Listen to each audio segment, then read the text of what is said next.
You are what you eat. Sounds cliche, but literally the foods that you put into your mouth are the tools and the supplies that your body uses to build yourself.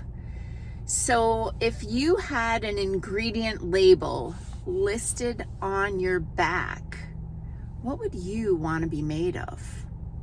Hi, I'm Dr. Patty Barch. I'm a traditional naturopath, founder and owner of Naturally Unbridled Wellness and naturallyunbridled.com, where we focus on wellness solutions, not disease management.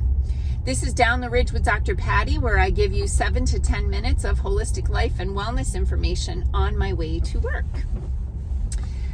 Yesterday, my husband sent me a little TikTok video clip that somehow hit his social media. We're not on TikTok.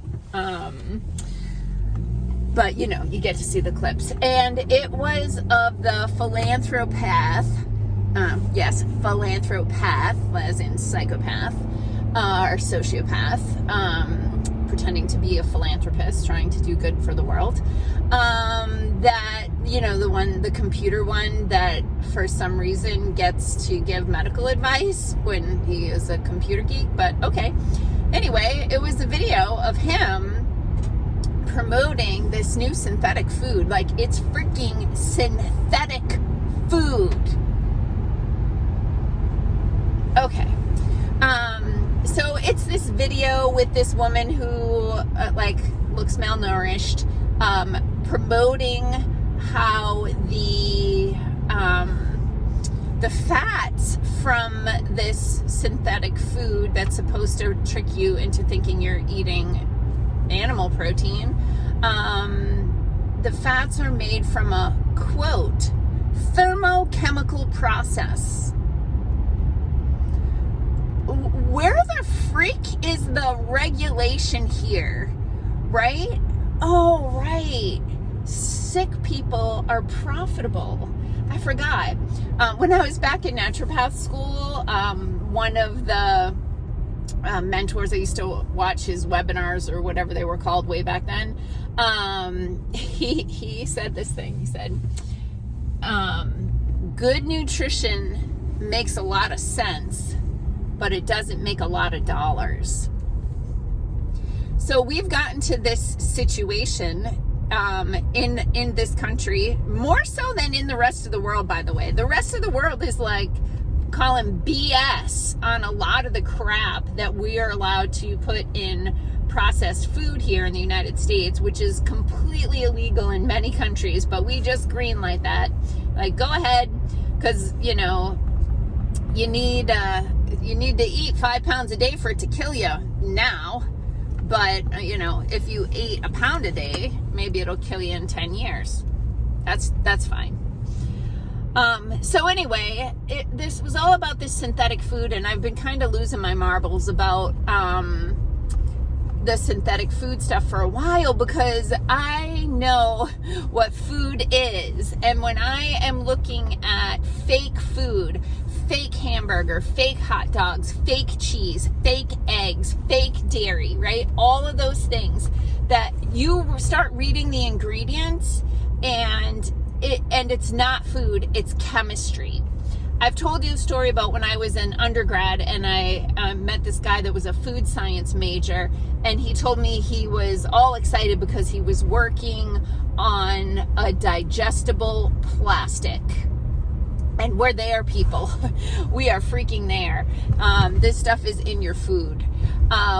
So beyond this, like, synthetic food that's like the fake meat where people are like, well, I'm never going to eat Beyond Burger or Just Eggs or any of that other poison.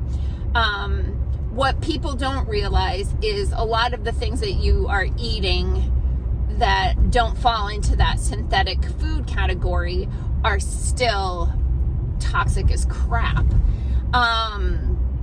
So there's genetically modified food that, you know, it's been around for decades now, but we're at the point where it's like, we just got to stop the bus. Like, things have gotten so out of control. People have gotten so far away from earth, nature.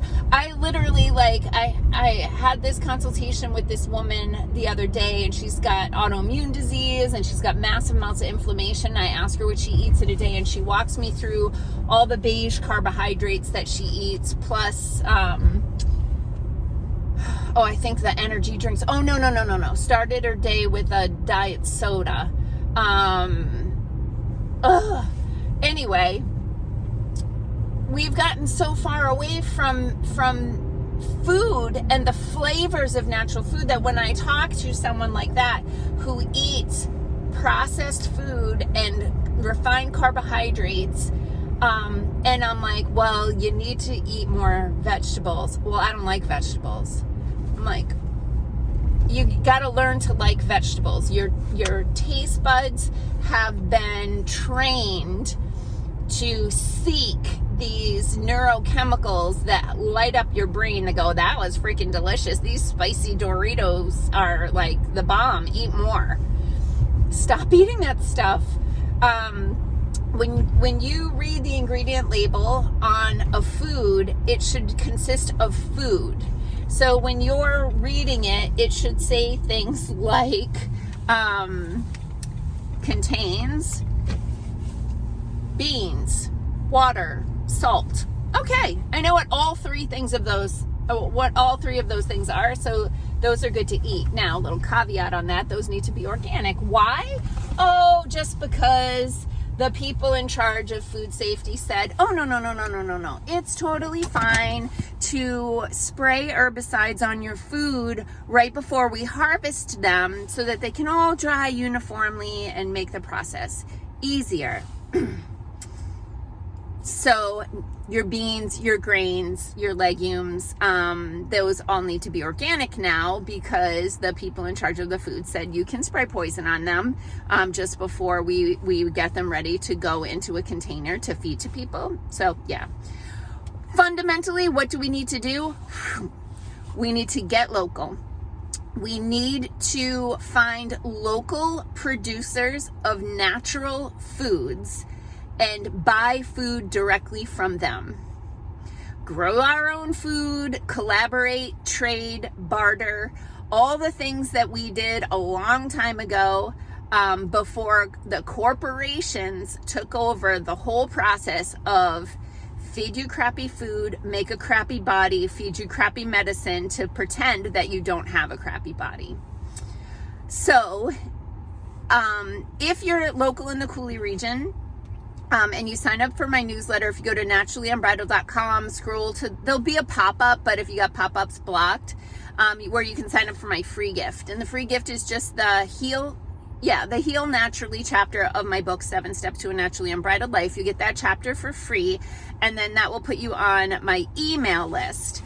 And then every month or so, I send out a newsletter with just some relevant updates to health and wellness, and then things that are going on in the office. But at the very bottom, and maybe some people don't scroll that far, but at the very bottom of my newsletter are a bunch of hyperlinks for resources where people in this area can purchase food. So there's local CSAs, or community supported agriculture. There's local farm that produce humanely raised meats, all those sorts of things. There's also a website called, I think it's farmmatch.com, where you can type in your zip code and you'll get a list of some local food producers in your area. So what's nice about that is that's nationwide. So if you're watching this video and you're not local to me, that is a good resource for you. And then if you are watching this video, wherever you are, if you do produce local food, like if you have a bunch of chickens and you have fresh eggs to sell, or you raise some chickens more than what you need, so you have some to sell, like you can list yourself. There's a whole process, but you can list yourself, your farm, on that website so that other people can find you to buy more food. So get into the habit of reading nutrition labels on the back of boxes and asking yourself, Do I want that ingredient? Do I really want sodium benzoate on my back on my ingredient label? I don't think I do. I don't really know what that is. I'm going to pass on this and move along to something more natural. Peace out, peeps. Have a healthy day.